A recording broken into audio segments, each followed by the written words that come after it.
A U.S. Air National Guard veteran, a high school dropout, a person with background in sales, and a family man who hadn't been in a classroom for 20 years. 4 men on very different paths that ultimately led to one destination. So starts John Killam's Training Students for New Opportunities and New Lives. The one destination that Killam is talking about that these students were all heading for was the Massachusetts Manufacturing Extension Partnership, MassMEP, their accelerated CNC program. They were being trained up to be CNC operators, very disparate people from different walks of life. And this is part of a solution to the skills gap problem that we often talk about on this show. According to Killam, manufacturers across Massachusetts need technically trained workers, and they are concerned over the shortage of such workers in the pipeline. Now, we've talked about this before, and in MassMEP's case, what Killam is seeing is that baby boomers are retiring, and the number of CNC machine operators is declining rapidly, according to Killam. So MassMEP and its partners have developed this accelerated CNC program. It's an intense 280-hour, 8-week training program that attracts men and women from all ages and backgrounds, with or without past manufacturing or machining experience. Participants are able to graduate with recognized credentials and college credits, as well as lean manufacturing and OSHA certifications. So look at what's going on here.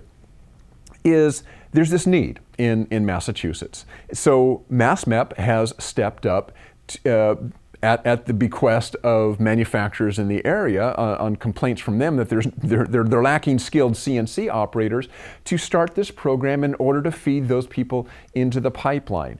This is part of an ongoing effort across the United States in many different ways to address the skills gap issue. So whether it's partnering with companies, partnering with community colleges or high schools to get this training into the pipeline, whether it's starting their own Voc Tech programs at a company, or it's somebody like a third party like MassMEP starting their own programs in order to get people in and get them trained up in the skills that are lacking right now as baby boomers retire.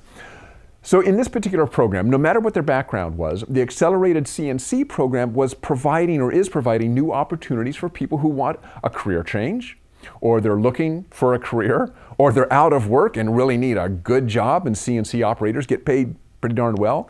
And it's feeding this pipeline for companies that need those operators. Now, one of the examples that Killam gives is Christopher Campbell, who spent 2 years in college, followed by some time in the Army in Germany as a petroleum supply specialist.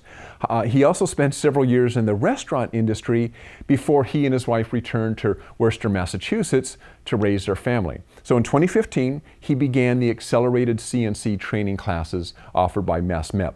He was a 37-year-old father and husband who'd been unemployed for 5 months and out of school for nearly 20 years, 2 decades. So as you can imagine, he was a little nervous about going back into, let's say, school again. He had no idea what to expect. But because of the way the program is structured, and it's really geared toward people like Campbell, after a few weeks, things started to click for him, especially when the training got to actual hands-on CNC training on the machine. So as part of the program, MassMEP hosted a job fair, inviting several local manufacturers with employment needs. This allowed potential employers to meet with each of the 11 candidates in that class face-to-face and determine who they would like to invite for more in-depth on-site interviews before the group even graduated. Campbell had 4 interviews and 2 job offers. So not so bad. So far, the accelerated CNC program has trained 326 programs for careers in manufacturing. Like I said, this is how industry responds to employment needs. If you can't find who you want, you make them. Be part of the pipeline. Don't whine about there not being people with the skills you need. That may be true, it is true, but you can do something about it. Be part of the organization like the MEP, start your own training program or apprenticeship programs. Plenty of companies are doing that. There's a skills shortage and we all need to be involved in addressing it.